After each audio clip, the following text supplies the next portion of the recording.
Muy buenos días, bienvenidos a nuestro primer Congreso Internacional Online para proveedores agrícolas y profesionales del sector. Quiero ante todo agradecer a Juan Carlos Pasano, un gran inventor, un gran emprendedor que siempre está para hacer estas cosas. Y bueno, muchos justamente de los que lo seguimos y lo conocemos hace muchos años, lo acompañamos en estas cosas. Un congreso no menor, porque pensemos que hay gente de distintos países, que lo están viendo de distintos países, e incluso personas que estamos en distintos lugares geográficos. Yo, por ejemplo, en este momento estoy en los estudios de Canal El Agrositio, acá en Buenos Aires, en la zona de Congreso. Lo veía mi amigo Pablo Gallar, que estaba en San Luis, el ingeniero Rolando Meninato, que está desde Indianápolis, y un montón de otras personas invitadas, ¿no? Un hecho no menor porque significa lo internacional de esto y por el otro lado la conectividad, algo de lo cual vamos a hablar. Nuestro título tiene que ver con los desafíos y roles de las instituciones y los profesionales jóvenes de la cadena agroindustrial, ¿no? Un tema no menor porque yo desagregaría esto en instituciones como gran palabra, ¿no? Una palabra clave. Por el otro lado, profesionales jóvenes y la tercera, la cadena agroindustrial. Esto que siempre llamamos el campo y la cadena agroindustrial. Primero algunas ideas que muestran bien esta imagen, ¿no? Esto, por ejemplo, es un grupo que se dedica a capacitación y que surge de jóvenes de los Ateneos de Rosario, jóvenes profesionales, incluso no necesariamente agrónomos, en algunos casos también contadores, licenciados en administración, pero todos con el vector común de venir del agro, de estar preocupados por el agro, por el campo, por la cadena agroindustrial, por todos los que formamos los distintos eslabones. Otro caso concreto.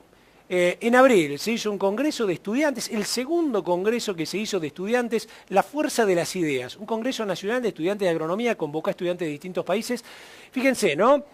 La oportunidad argentina en los nuevos escenarios, las buenas prácticas y el desarrollo humano sustentable, el agro, la sociedad, estructura, acción y la fuerza de la información. Las instituciones como clave para el desarrollo estratégico nacional, ¿no? Un congreso donde fuimos muchos de los que somos más grandes a tratar de aportar a esto. Ya dos ejemplos de lo que es los jóvenes y la preocupación por los temas que incluyen a esta gran cadena agroindustrial. Tercero, jóvenes ruralistas que utilizando las nuevas tecnologías se dedicaron a tratar de comprometer a los intendentes en un tema que este año, por lo menos en la Argentina, fue crítico, el tema de los caminos rurales. Tuvimos un año con muchísimas lluvias, tuvimos un año donde las napas crecieron enormemente, una campaña muy buena, pero difícil cosechar, difícil sembrar, difícil trasladar la logística ha cerrado más o menos en 105 millones de toneladas. ¿Qué hizo este grupo joven? Actuar. Actuó pacíficamente, fotos, imágenes, interconectando en estas grandes redes, en este gran mundo que es Internet. Acá en Agrositio, por ejemplo, nosotros tenemos un programa específico que se llama Agrodirigencia TV, donde ellos a su vez vienen, cuentan, muestran estas cosas y ellos a su vez las replican en las redes sociales, más allá de poder verlo en la televisión por Internet. Otro caso concreto, un grupo de jóvenes que hacen los ateneístas de la sociedad rural de Salta, arman un congreso. Y ustedes dirán, bueno, ¿qué tiene esto? Bueno, hay que armar un congreso, hay que llevar y trasladar más de 600 jóvenes allá. Y fíjense que está escrito ahí, ¿no? 1 millón de pesos hay que juntar para hacer este congreso. Entonces uno imagínese un sub-25, un sub-30, juntando 1 millón de pesos de gente, ¿no? Porque acá, digamos, no es el Estado pagando la fiesta de los demás, sino es justamente los chicos jóvenes trabajando y haciendo este esfuerzo, ¿no? Estudiando, trabajando. Otro ejemplo concreto, esto ocurrió hace muy poquitos días, fue en el ámbito de APRESID. De recuerdo, APRESID tuvo 4.120 personas. Hubo 3.100 personas que lo vieron por Internet, alrededor de 3.000 el primer día, 2.850 el segundo día y 1.000 y pico de personas el tercer día, que fue mediodía. Es decir, un congreso que llegó a más de 7.000 actores del campo y la cadena agroindustrial. ¿Qué podría decir de esto? Que uno de los bloques más importantes se armó sobre la base de un panel de jóvenes profesionales. Buscar una joven profesional de la Universidad Nacional del Sur, otra Universidad Nacional de Rosario, otra de la Facultad de Ciencias Agrarias de la Universidad Católica Argentina, otra joven profesional de la Universidad Nacional de Buenos Aires, todos trabajando sobre temas que tienen que ver instituciones, valores, la agronomía, nuestras disciplinas, esta visión agroindustrial hacia el futuro. ¿Qué piensan? ¿Qué ven? ¿Cómo se imaginan ellos el 2020, el 2030? Aquello que por ahí los que estamos en el sub-50, sub-40, no lo vemos o tratamos de pelear en esto luchando justamente una batalla de muchos años. Entonces, pensemos que, digamos, en todo esto hay interrelacionado una serie de conceptos que juegan con los jóvenes, con los que de repente no somos tan jóvenes, pero por ahí tenemos la mentalidad para actuar con ellos. Y en medio de todo esto, un poco en este congreso, un poco de reflexión, un poco de ideas y algo de filosofía, ¿por qué no también, ¿no? Imaginando el futuro. La primera es comenzar con una hipótesis, ¿no? Muchos de los que son profesionales conocen bien lo que es plantearse una hipótesis, ¿no? Entonces yo me planteé para este congreso una hipótesis. Podemos crecer y estar a la altura de los desafíos locales e internacionales a partir de nuestros valores e instituciones fortalecidas. Y fíjense que hay 3 palabras claves en todo esto, ¿no? Desafíos, valores e instituciones. Desafíos, valores e instituciones. Palabras de las cuales tradicionalmente no hablamos mucho, no le dedicamos mucho tiempo. ¿Qué quiere decir esto? Bueno, es una manera de construir un puente del 2014 hoy al 2030. Entonces aparecen los jóvenes, aparecen ellos con todo su potencial. Estamos nosotros también, los que de repente no somos un sub-30 o un sub-35, pero pensando de repente, ¿qué va a pasar dentro de exactamente 16 años, ¿no? Agarrá tu edad, sumale 16, imagínate qué vas a hacer en ese momento, cómo va a ser la Argentina, cómo va a ser el mundo, cómo va a ser la demanda de alimentos, fibras y energía. Y entonces surge algo clásico, armemos un FODA, armemos un esquema de fortalezas, oportunidades, debilidades y amenazas. Es decir, tomar las oportunidades y las amenazas que nos presenta de alguna manera el escenario mundial y ver qué fortalezas tenemos como país y qué debilidades tenemos. Empezamos por las oportunidades.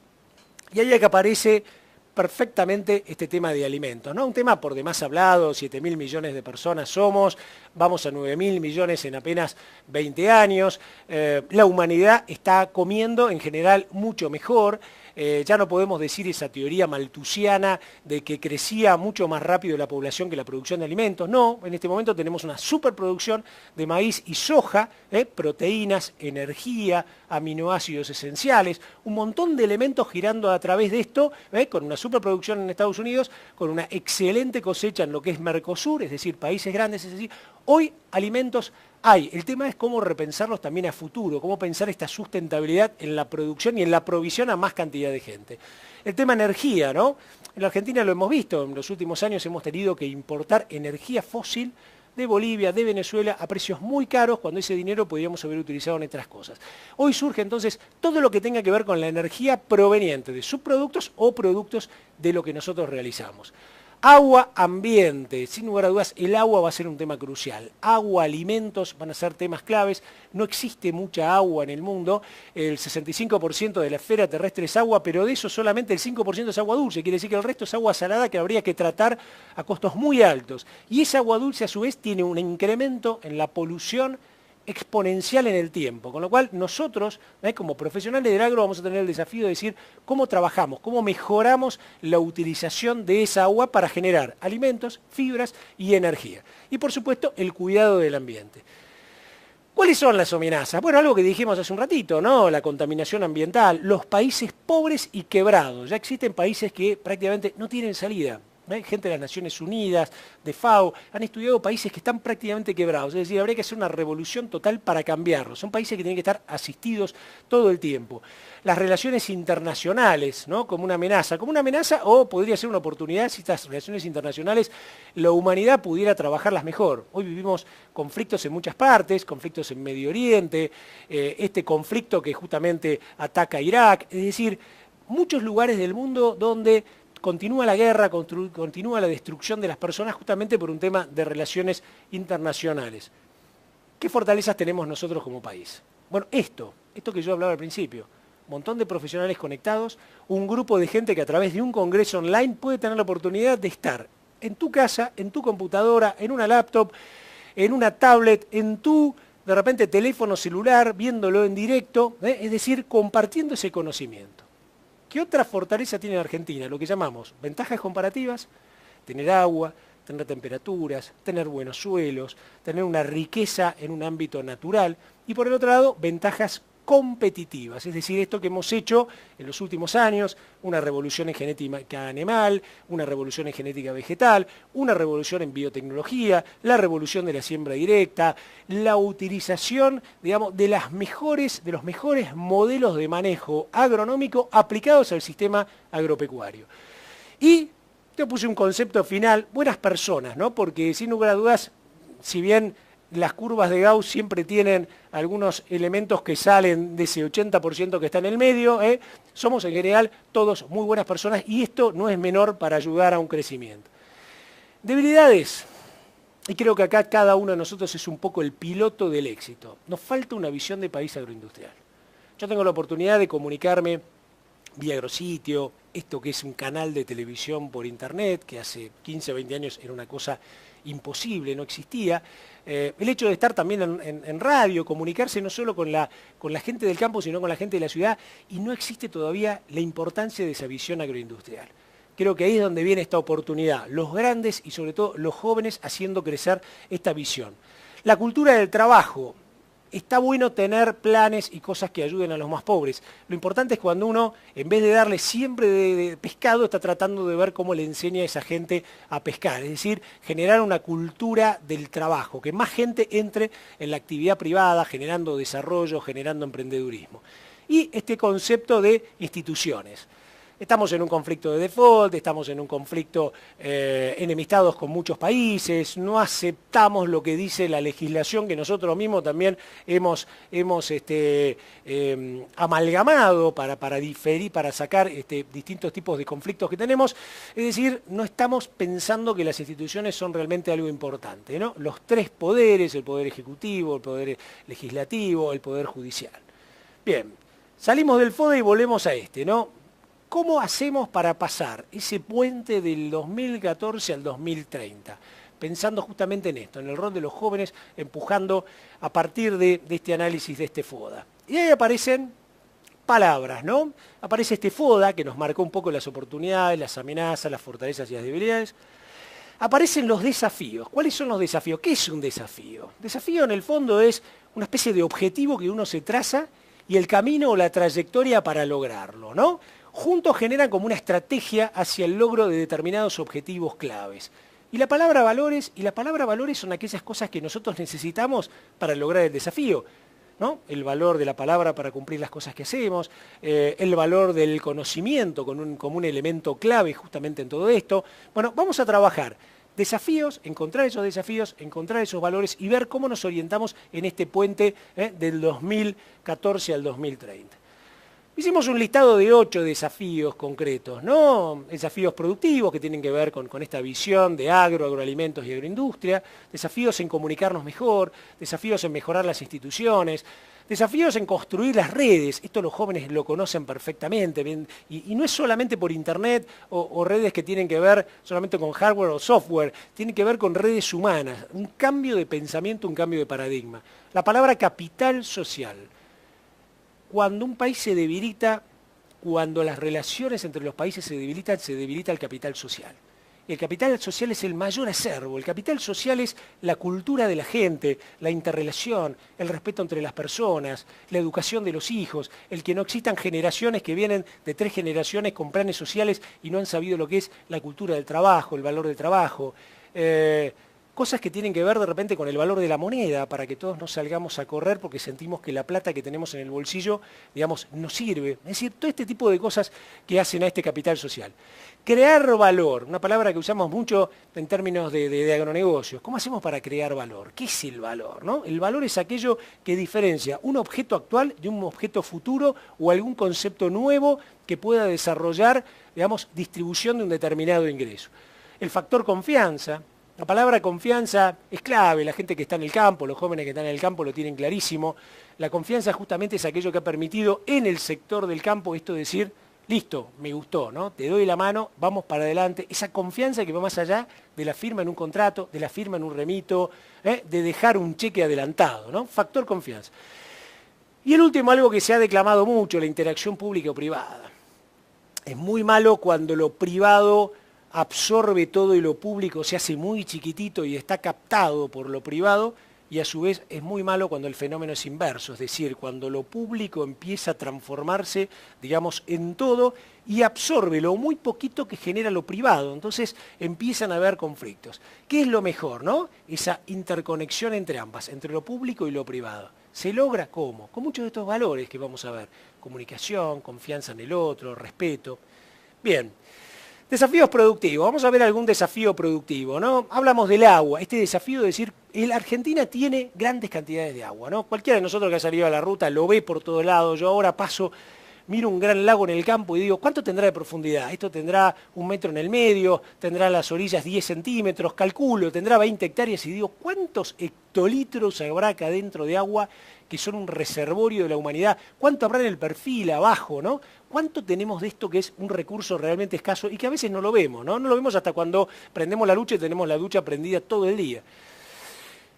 Fíjense una cosa, nosotros hablamos mucho en términos productivos de cómo se producen los alimentos, ¿no? Y aparece la huella hídrica, porque no es que 1 kilo de carne representa 750 gramos de agua, ¿no? O el ser humano que tiene 65-70% de agua. Lo que tiene 1 kilo de carne son 15.000 litros atrás. ¿Cómo es esto? Y un animal para tener 400 kilos a lo mejor tarda cerca de 3 años.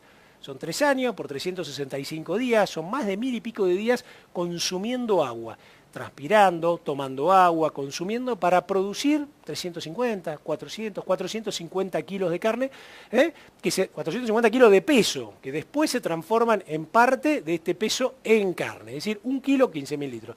Y 1 kilo de trigo, 1.500 litros.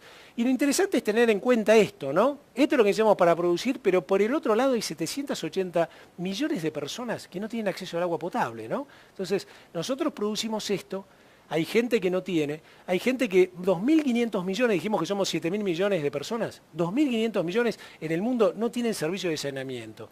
El 30% de la población está en estado de estrés. Entonces ustedes dirán, ¿y cuál es el contraste en esto, no? Que el agua es escasa, que la utilización del agua a algunos les sobra y a otros les falta enormemente, y que en el medio estamos nosotros, tratando de producir alimentos y siendo excelentes administradores del agua. Esto podría ser, si ustedes lo miran, acá hay un montón, acá hay una espiga de maíz, carne, queso, café, porcinos. Esto podría ser un supermercado. Cuando ustedes miran todos los productos en negro, eso es el supermercado. Y del otro lado, lo azul, ¿qué es? Y todo lo azul que ven son gotitas, que representan la cantidad de litros de huella hídrica que necesitan. ¿Qué es lo que hacemos nosotros? Justamente en este supermercado somos responsables de generar esos productos que están en negro, pero por el otro lado somos administradores de la tecnología necesaria para generar con la mayor eficiencia esos productos, de la manera, digamos, medioambientalmente más sustentable.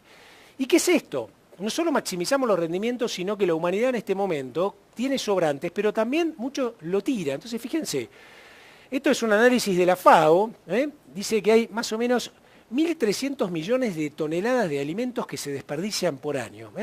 Recuerden este número, 1.300 millones son, mientras que 870 millones de personas pasan hambre, es decir, esta línea verde que ustedes ven es lo que se produce, la línea amarillita es lo que se desperdicia de un montón de todos estos productos. Entonces, hay un gran desafío que tiene también la humanidad que es, digamos, para nosotros como profesionales del agro, la producción eficiente de todo esto con todos estos recursos, ¿no? Huella hídrica, huella mineral, huella de carbono.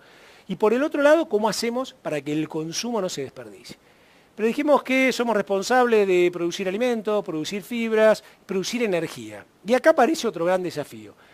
¿Qué hacemos nosotros? En realidad, cualquiera de ustedes estudió botánica, fisiología vegetal, alguno que hizo cursos de ecofisiología, yo llegué a la conclusión que en realidad somos grandes pensadores de cómo utilizamos la energía solar a través de láminas, de plantas con distintas arquitecturas que se transforman de repente en alimento directo o en alimento indirecto a través de los pastos para generar de repente producción de carne o producir alimento en forma directa. Ahora, esa energía solar también sirve a través de los residuos ganaderos para generar biomasa, y la biomasa es energía. A través incluso de los residuos humanos, de los residuos industriales y de los residuos agrícolas, forestales y los cultivos energéticos. Entonces, cuando nosotros imaginamos energía, no confundir de repente a lo mejor con biocombustible, cuando decimos bioetanol o decimos, cuando pensamos un poco en todo lo que tiene que ver en subproductos que hacen, como el bioetanol que vienen de las gramíneas o biodiesel que vienen de las oleaginosas, también tenemos que pensar que la biomasa genera un volumen importante para producir energía. Y en eso también estamos nosotros en medio de todo esto como gran desafío. Bien, acá hablábamos de desafíos productivos. Vamos al desafío confianza, ¿no? Este tema que tiene que ver con la confianza. Y ahí aparece algo interesante, un autor que se llama Stephen Covey, hablaba del factor confianza. Y esta frase que saliendo del agronómico pasa un poquito más al mundo de las instituciones, al mundo con el que nos conectamos cada día, dice, no hay éxito sin confianza. La palabra confianza representa casi todo lo que uno puede esforzarse por concebir para contribuir al éxito. Mencióneme una relación humana que funcione sin confianza, ya sea el matrimonio, una amistad o una interacción social. Digamos, esto que es una frase de Jim Burke, expresidente de Johnson & Johnson, citada justamente en este libro de Stephen Covey, lo que muestra es esto, ¿no? Esas dos manos extendidas en una generación, digamos, de confianza, como gran inductor a estos desafíos y estos valores. Y acá hay una ecuación muy interesante, ¿no? Cuando hay muy poca confianza, en realidad las cosas se hacen muy lentas y aumentan los costos. Entonces, uno mira la realidad cuando dice, bueno, a ver, si tengo retenciones, si cambio las cuotas, si cambio las reglas del juego, si no tengo un plan bien armado, si no digo cuánto va a ser la inflación, el tipo de cambio, etcétera, no genero de alguna manera confianza. Esto hace que las cosas de alguna manera sean más lentas. La lenta, por ejemplo, la decisión ahora de sembrar. ¿Qué cultivo voy a sembrar? ¿Qué es lo que voy a hacer? ¿Voy a sembrar o no voy a sembrar? Y por otro lado, aumenta los costos, es decir, no ayuda a la eficiencia. Y lo opuesto, lo positivo es esto. Cuanto más confianza, hay más rapidez y me disminuyen los costos, ¿no? Fíjense qué interesante esto en términos de desafíos. El otro son las redes. ¿Cómo congeniamos esto que decíamos al inicio? ¿Cómo armamos redes? Cuando hablamos de redes, lo primero que surge es esto, ¿no? Las redes de cómo se conectan, ¿no? Los cables, los módems, las computadoras, estas típicas redes, que es la red en realidad tecnológica. Hay otra red también, que es lo que llamamos las redes sociales, ¿no? Quién está en Twitter, quién está en LinkedIn, quién está en Facebook, quién aparece, digamos, en YouTube, en distintas partes, y toda esta interconexión que se produce, que lo hacemos diariamente cada uno de nosotros. Pero la red que nos importa tiene que ver con un paradigma mental, con esto que tenemos en la cabeza, ¿no? Que dice, buena parte del día nuestro cerebro se encuentra en esta red, en esta gran maraña de cosas, cuando usamos la computadora, el celular, cuando nos conectamos con otros.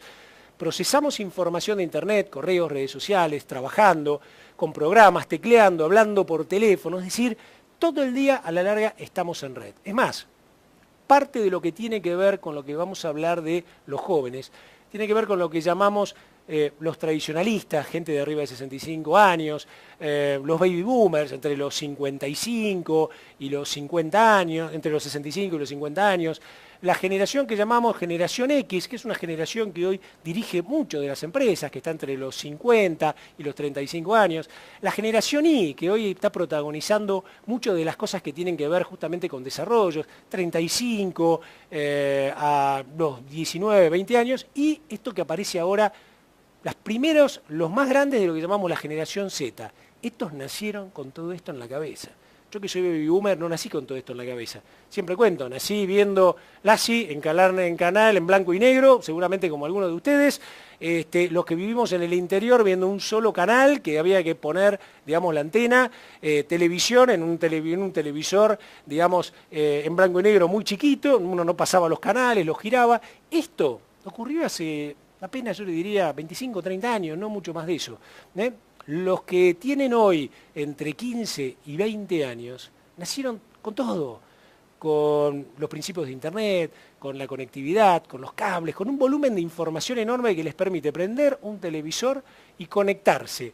Wi-Fi a distintos lados, jugar videojuegos con compañeros y competir con 7, 8 chicos como estamos nosotros conectados a través de todo el mundo, o simplemente abrir 180 canales y elegir qué programa tiene, es decir, una lógica de funcionamiento distinto. Dijimos también la oportunidad de la interacción público-privada. Una realidad, cuando miramos hacia adelante, estas manos que se cruzan significan, tenemos que lograr esto de interactuar en forma juntas, es decir, crear políticas que se respeten y crearlas entendiendo los eslabones de la cadena agroindustrial y a su vez entendiendo aquellas organizaciones o aquellas instituciones que están. Y surge de esta palabra justamente el desarrollo rural, ¿no? Cómo logramos la integración desde el campo, y la agroindustria, ¿no? Incluyendo a la mayor cantidad de actores posibles, ¿no? Y aparece esto, integrar, ¿no? Integrar. Integrar es una palabra, digamos, asociativa, cooperativa, colaborativa, no es exclusiva, no es vos o yo, ¿no? Es una palabra que juega más con los grises, con la unión. Y esta palabra de interacción lo que dice es incluir a la mayor cantidad de actores, ¿no? Lo que decíamos, ¿cómo generamos oportunidades para otros? ¿Cómo hacemos que otros también tengan las oportunidades de hacer cosas, de desarrollarse, de formarse? Bueno, esto sin lugar a dudas se interrelaciona con esto que llamamos la interacción público-privada. El capital social, también muy atado a esto que decimos, ¿no? Voy a utilizar algunas frases tradicionalmente. Vamos y le hacemos entrevistas y conversamos con filósofos, con pensadores, con intelectuales, con aquellos que tienen una mirada un poquito más allá del corto plazo y el mediano plazo. Uno de ellos es Santiago Cobaldov, filósofo, ensayista, un gran pensador, un muy amigo del campo que ha estado en muchísimos congresos de CREA y en muchos otros congresos justamente de ruralistas. Y algunas frases que yo destaco de alguna de estas intervenciones con él, ¿no? Nos falta más integración, federalismo y afianzamiento institucional, ¿no? Federalismo, qué palabra, el respeto por las 24 provincias, el respeto por sus decisiones, el no pensar desde el unicato, sino pensar desde la distribución de las decisiones y el pensamiento en red de cada uno de ellos, y la palabra institucional. Y fíjense esta, todavía más filosófica, uno es en virtud de la calidad del vínculo con otro, ¿no? Yo soy en la medida que logro un mejor vínculo con aquel que me rodea. Y sigue pareciendo capital social, interacción público-privada, redes, personas, confianza, un montón de elementos de estos, ¿no? Bien, la comunicación. ¿Qué cosa clave, ¿no? Porque en la comunicación hoy estamos, digamos, avanzamos con muchísima tecnología, pero el tema es, con toda esta tecnología que vimos, la comunicación mejoró, fue para adelante, se detuvo, se mantuvo. Y acá tenemos que hablar, los especialistas en comunicación y los que somos aficionados en esto decimos, en realidad en toda comunicación hay un emisor y un receptor. Y uno diría, ¿y las negociaciones internacionales? Y cuando estamos negociando una deuda, un default, cuando negociamos con otro país, cuando hay alguien que está interaccionando y tiene que pensar cómo se comunica y tiene que pensar qué es lo que el otro está queriendo para, digamos, generar relaciones ganar-ganar, ¿qué es lo que hay? Un emisor que codifica, emite un mensaje, un receptor que decodifica y lo recibe, y en el medio, medios y mensajes. Pero existen ruidos, ¿eh? Cuanto más ruido, ¿qué es un ruido? Cuando nosotros abrimos una tablet y estamos buscando información en los diarios, o estamos buscándola en Agrositio, o en Canal Agrositio, en algún medio que estemos mirando en algún momento, ¿qué es lo que estamos buscando en realidad? Estamos buscando información. Ahora, si el ruido es más grande que el problema, si el ruido es más grande, el llanto de alguien, el problema que tenemos político, y cada mañana nos levantamos con ese tipo de cosas, es muy difícil que entremos en lo profundo, en lo que realmente vale, en esto que llamamos capital social, interacción público-privada, etc. Hoy estamos en una época gloriosa en términos de lo que podemos llamar una revolución tecnológica, en informática, en robótica, en biotecnología, en microelectrónica, en todo lo que tiene que ver con nanociencias, en telecomunicaciones, en lo que llamamos ciencias de los materiales, ¿no? Yo acá incluyo algo que me gusta mucho, que es pensar que la cadena del maíz genera plásticos y un montón de productos reciclables, ¿no? Entonces uno dice, es una ciencia de los materiales que tenemos que acelerar, ¿no? Dejar algunos productos mucho más químicos y empezar a usar mucho más productos renovables. Y las tecnologías, lo que llamamos TECs, ¿no? Las tecnologías de la información y la comunicación. Esta revolución de la información y las redes sociales, muchos dicen que recién están comenzando. Si usted abre, seguramente, yo como le dije, soy de generación baby boomer, pero abro mi celular y si la cámara de repente me toma, tengo acá mi propio Twitter conectado con un montón de gente. En este momento aparece mi mail acá, tengo mis sitios. Es decir, cualquiera de nosotros en este momento puede estar, acá justamente está abierto el Twitter, conectado a 2.500 personas que en este momento están interactuando, un Bitlit que me permite comunicarme con otro. Es decir, esto es una red social. Y uno dice, bueno, acá llegó el límite, no, esto recién empieza. Hay muchas de estas cosas que todavía desconocemos y cuáles pueden ser sus alcances. Yo hace poquito desconocía la segunda lámina que le mostré, que un grupo de jóvenes de todo el país, en un gran movimiento federal, podían estar enviándose vía Twitter a un montón de referentes que las rutas y los caminos rurales, pese a que estaban pagando impuestos, estaban totalmente destrozados. Y que ese es un costo que impide generar o aprovechar ingresos y genera, de alguna manera, costos de confianza de capital social. Fíjense qué interesante esto, ¿no? Esto que leía una vez, muy bueno, que dice, en el periodo colonial las noticias desde Europa llegaban con mucha demora, ¿no? Imagínense, 1810.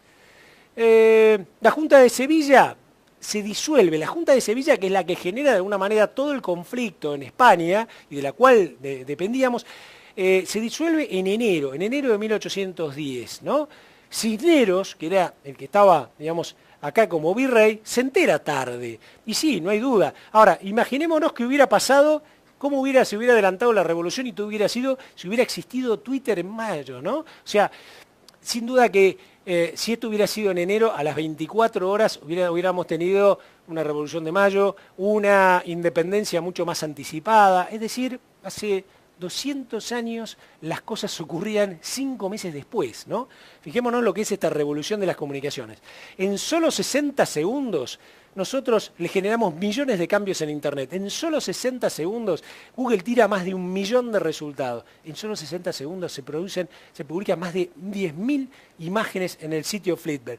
Se suben más de 1 hora de videos en YouTube. Se envía más de 200.000 millones de correos electrónicos en el mundo. Y yo digo este dato y seguramente este dato ya debe ser antiguo. Todo hoy se mira, todo se piensa, todo se puede mejorar. Esto que está acá, algunos lo conocerán, es un Google Analytics. ¿Qué hace esto? Mide, por ejemplo, yo le mencionaba Canal Agrositio, con esto se mide acá cuánta gente entra, qué mira y a qué hora. Por ejemplo, una curva típica es tratar de medir a qué hora está conectada las personas. Y ustedes dicen, ¿y para qué sirve todo esto? Porque uno ya sabe, ya audita qué es lo que la gente más quiere, más necesita, qué es lo que los profesionales más necesitamos para informarnos día a día, cómo logramos comunicarnos mejor. Twitter, ¿no? Facebook, todas estas redes que nos permiten compartir conocimientos. Y la gran pregunta es, ¿cómo creamos valor? ¿Cómo hacemos para crear esta palabra que se llama valor, ¿no? ¿Cómo hacemos para... Ricky Negri de Acrea una vez decía muy bien, cuando trabajamos desde el campo y estamos logrando más rendimientos y estamos aplicando biotecnología, genética de primera, fitosanitarios sustentablemente utilizados, lo que estamos haciendo es agregando valor desde el origen. Y después está cómo yo hago valor agregado, es decir, cómo ese maíz, como yo decía hace un rato, lo transformo a través de las ciencias de los materiales en otro tipo de producto. Y ahí es donde juega también el valor empresario, ¿no? Cómo hacemos para trabajar, ¿no? Desde los talentos. Las empresas tenemos proveedores, tenemos clientes, un sector agropecuario, los profesionales manejamos esto, y un entorno. ¿Y cómo manejamos estos talentos de la gente? Y el entorno, en este ámbito de capital social, tiene que ver con la sociedad, las instituciones, el Estado, las universidades, las ONG.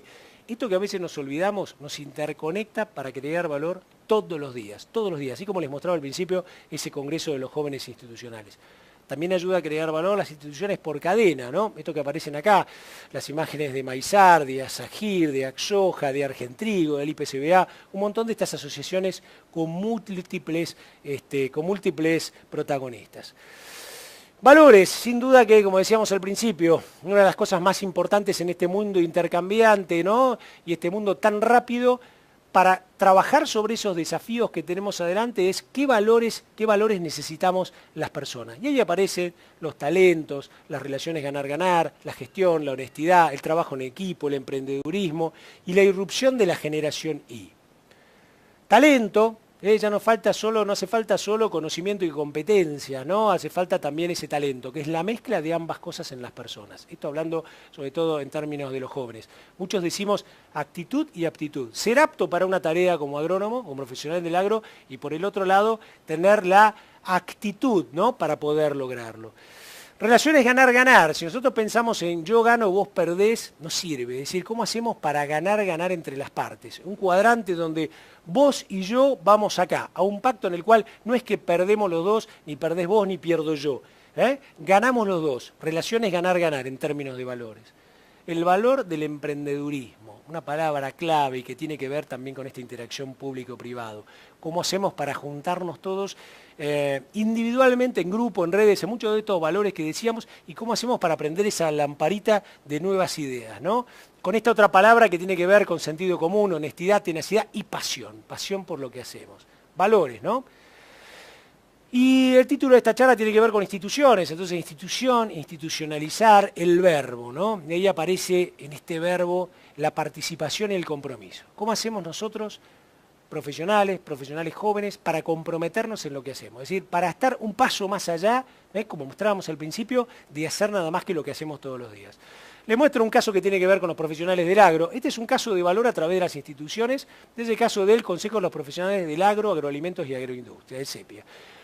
Un espacio de una institución que tenía 70 años, que un grupo de profesionales justamente con todas las ganas y la pasión de cambiar para nuclear toda la cadena, se ocupó, se hizo cargo. Y en esto, lo que se pasó fue justamente del concepto de la ingeniería agronómica a profesionales del agro, agroalimentos y agroindustria, mirándolos desde una integración en cadena, agregando nuevos valores. Fíjense, eso que aparece ahí, que este es el sitio, dice sumate, y la mano abierta, ¿no? Como un símbolo que se ha llevado a universidades, a facultades, a charlas a través de todo el país. Crear valor, por ejemplo, a través de capacitación virtual, todo un programa que hace 2 años que se lleva para que cualquier persona, cualquier profesional pueda capturar el valor de otro a través de la capacitación virtual, además de la capacitación presencial. Y acá aparece otro de los valores claves, que es la irrupción, ¿no? La irrupción tiene que ver con la generación I, que es un poco lo que venimos hablando.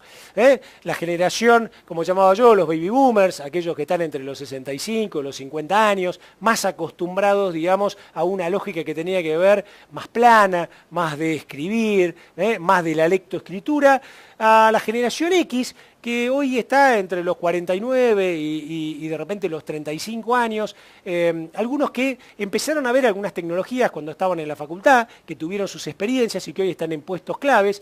La generación Y es la que viene, digamos, irrumpiendo, es aquella que tiene que ver justamente con los jóvenes profesionales, cómo motivarlos. En la Argentina, desde más o menos 2002, hasta yo diría 2009-2010, esto fue una demanda enorme. Esta generación Y se acostumbró a que eran profesionales muy demandados. A partir de 2010-2011 las cosas empezaron a cambiar, hoy empieza a haber un poquito más de crisis en esto. ¿Qué es lo que vemos los más grandes, los baby boomers y los de generación X? Que lo que viene para adelante en todos esos desafíos que veníamos va a necesitar más de este empuje, de este conocimiento, de este pensar también las instituciones y los espacios desde la generación Y y la generación Z que viene, que es la más joven. ¿Qué valores tenían estas generaciones? Los tradicionalistas, más de 65 años, lealtad, respeto, honestidad, sus valores preponderantes. Los baby boomers, la competitividad, el trabajo duro, el optimismo. Yo que estoy más o menos dentro de este grupo de baby boomers, lo siento así. Una generación muy competitiva, siempre queriendo ganar, acostumbrada al trabajo duro. Si hay que trabajar 12 horas, 14 horas, se trabaja. Algunos de nosotros hemos trabajado en operativos para cargar ferrocarriles 24 horas sin dormir y no era nada extraño. Pero optimismo, el mirar siempre el vaso medio lleno. La generación X más autónoma, con más libertad, con más individualismo. La generación Y, trabajo en equipo, flexibilidad, más conciencia social tal vez que las otras generaciones. ¿Y esto qué tiene? Si uno mezcla todo esto, toma todos estos valores y los pone en una batidora, la realidad es que puede hacer una mezcla muy interesante para aprovechar todo lo que viene. La generación Y es un grupo famoso, dice Andrés Jatomo, profesor de la Universidad Austral del IAE, dice, un grupo famoso por sus caprichos y su destreza tecnológica. Esto que yo digo, 35 años para abajo, la irrupción. ¿Qué temas le impactaron? Yo vieron que dije el ASI, la muerte de Kennedy, el hombre llegando a la luna. ¿Qué le impactó a una generación que está entre los 35 y los 19 o 20 años? La caída de las Torres Gemelas, el 11S, la guerra de Irak, la guerra de Afganistán, los escándalos corporativos de las empresas. Y yo lo hablo con muchos alumnos como docente, y les digo, ustedes seguramente no se acuerdan de lo que fue la crisis de 2001 y la crecida, sobre todo los alumnos de agronomía o de alimentos, cuando uno le dice agosto del 2002. Yo le digo a usted que es generación X o baby boomer o tradicionalista, agosto del 2002, y está en este sector, sabe que ahí en ese momento se conjugaron los astros. Muy buen viento de cola, una gran demanda de alimentos, precios que aumentan y la Argentina preparado. El boom de la soja, el boom del maíz, el boom de las carnes, el boom de la carne aviar, el boom de todo lo que tiene que ver con el uso de tecnologías y la aplicación de nuestro conocimiento. ¿Qué otras cosas jugaron? Esta generación Y, cuando le hablamos a los jóvenes, tiene que ver con realizar múltiples tareas, amar la tecnología, integrar la vida con el trabajo, tener conciencia social. Cuando vamos entonces pensando en los desafíos y roles de las instituciones y los jóvenes profesionales en esta gran cadena agroindustrial, en estas ideas que le vamos transmitiendo. Uno dice, si no pensamos en potenciar esta conciencia social, que justamente usted átela todo lo que venimos hablando, fundamental, integrar la vida y el trabajo, es decir, no como el baby boomer que veía el trabajo, digamos, como su gran foco y por ahí dejaba un poco su vida personal, ¿no? Sino integrar ambas.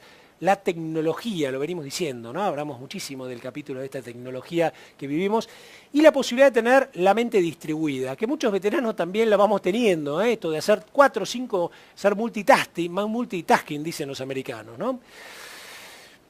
Y cerrando esto y llevando un mensaje como para este desafío de instituciones y desafío que tenemos nosotros también como profesionales y los profesionales jóvenes, ¿no? Una frase de Lao Tzu que dice, creando valor a partir de las instituciones, dice, nada en el mundo es tan blando como el agua. Para disolver lo duro y lo rígido, nada puede superarla. Lo blando vence a lo duro, lo flexible vence a lo rígido. Todos saben que esto es cierto, pero pocos pueden ponerlo en práctica. Es decir, hay una lógica que tiene que ver en cómo nos comportamos, cómo hacemos realidad esto. Resumiendo, tenemos, digamos, un presente sin lugar a dudas todavía para remar mucho. Tenemos por delante el gran desafío de crear más instituciones, de participar, de tener este rol. Tenemos el desafío de entender todo lo que tenemos como grandes oportunidades, potenciar esto que tiene que ver con la interacción público-privada y capturar a través de nuestro conocimiento la mayor cantidad de valor posible que pueda ser redistribuido, no por 1 o 4 que tienen un Excel y dictaminan a quién hay que distribuir, no, codistribuido entre todos los actores pensando que cada uno también tiene que agregar valor. No puede haber uno que arrastre la mochila y atrás tenga 25 colgados. Tenemos que pensar que el rol es de todo, cada uno como protagonista. Los que nos recibimos hace algunos años sabemos que las ciencias agrarias, la agronomía, todo lo que tenía que ver con toda esta gran ciencia, era muy difícil, éramos considerados filósofos, ¿no? Éramos como algo más utópico. Nunca vi en los últimos, les diría, 30 años, tantas oportunidades como las que existen hoy para crear valor, tanto para los jóvenes, para los más grandes, y para tratar justamente, como decíamos al principio, brindar en forma sustentable energía, brindar todo lo que tiene que ver con alimentos, fibras, pensando también que esta sustentabilidad nace de ser productiva y económica, nace de ser medioambiental amiga, mente amiga con todo lo que nosotros hacemos y sobre todo socialmente sustentable. Muchísimas gracias por estar con nosotros en este congreso. Cualquier duda, estamos acá para charlarla y conversarla. Nos seguimos viendo.